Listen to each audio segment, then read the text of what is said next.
Every October, as the nights grow colder and the leaves start to fall, something magical happens across America. Porches glow with carved pumpkins, smiling, snarling, and flickering through the dark. It feels timeless, like it's always been this way. But here's the thing. It didn't start in America. And it wasn't even about pumpkins. Centuries ago in Ireland, people told stories about a man called Stingy Jack.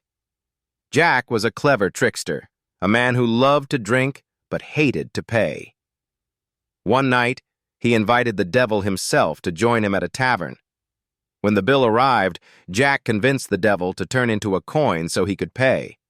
But instead of handing over the coin, Jack slipped it into his pocket beside a silver cross, trapping the devil inside.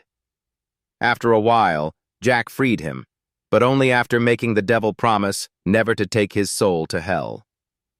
Years passed, and when Jack finally died, heaven refused to let him in.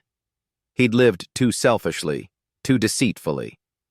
So Jack turned to the devil, hoping for mercy. But the devil kept his word and refused him too. Instead, he tossed Jack a single burning coal and told him to wander the earth forever. Jack hollowed out a turnip, placed the coal inside, and used it to light his endless path. People began to say that on cold nights, you could still see his lantern glowing faintly in the dark. They called him Jack of the Lantern, later shortened to Jack-o'-lantern. To keep Jack and other spirits away, Irish villagers began carving their own lanterns from turnips and potatoes. They cut faces into them, placed candles inside, and set them on their windowsills to ward off ghosts and evil souls. When Irish immigrants came to America in the 1800s, they brought this eerie legend with them.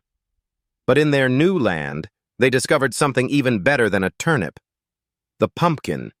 It was larger, softer, and easier to carve. It glowed beautifully when lit from within. And just like that, a new American tradition was born.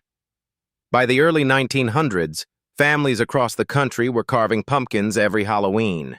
What began as a warning to spirits became a celebration of creativity and community, faces, monsters, and even elaborate art glowing on every doorstep. So the next time you carve a pumpkin, remember, you're not just making Halloween decor. You're keeping alive a 400-year-old ghost story about a man too clever for heaven and too wicked for hell. That's the real reason Americans carve pumpkins on Halloween.